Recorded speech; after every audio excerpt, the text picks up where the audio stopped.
million barbarians into the colonies. And they came, I think the total was over 100 million white people. They flooded the colonies.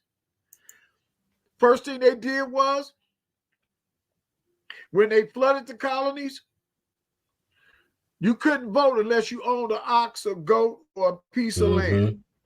Then they enacted the gun laws, where you couldn't have a gun as a black settler, colonist. It's a wrap after that. They've been doing the same laws. She says, Roselle Dazelle. The Magna Carta outlined that there was no slavery in the colony, but who inherited it?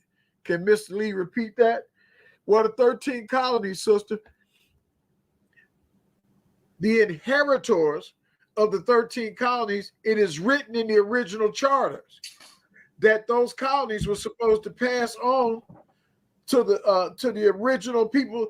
Like, it was like, say, Carolina had 50 men and women that came over to colonize. It was theirs. And so the kings made a stipulation that they could pass the colonies on to their family members as heirs. So that's why a Gentile Anglo-Saxon asked me, well, they said, you Negroes want reparation. I said, no, I want 13 states. But that's based on the charters. The charter state, they know this. That's why after a while they started writing little stuff in their history books that they bought Carolina from the Indians, that they bought Georgia from the Indians. They had to do business. They had no choice. AG, they ain't got no documents though. Yeah. They was taking signatures from the Winehead Indian. He wasn't even a chief. Right. They just took a signature from anybody, and they were saying, we bought these lands. That's why it's way bigger than that. That's why when we connect in history, we coming from definitely knowing our Indian side as well.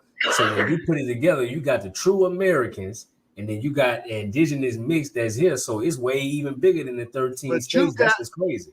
But check this out. But you got the $5 white Indian. Yeah. Can I say that again? You got the $5 white Indian living on these lands talking about he's Indian. No, you not. The history books teach that you pay the $5 poll tax to reclassify yourself as an American Indian. So, it's crazy. So to answer the sister, I want to read just a summation for Dazelle. The inheritors are in the original charters.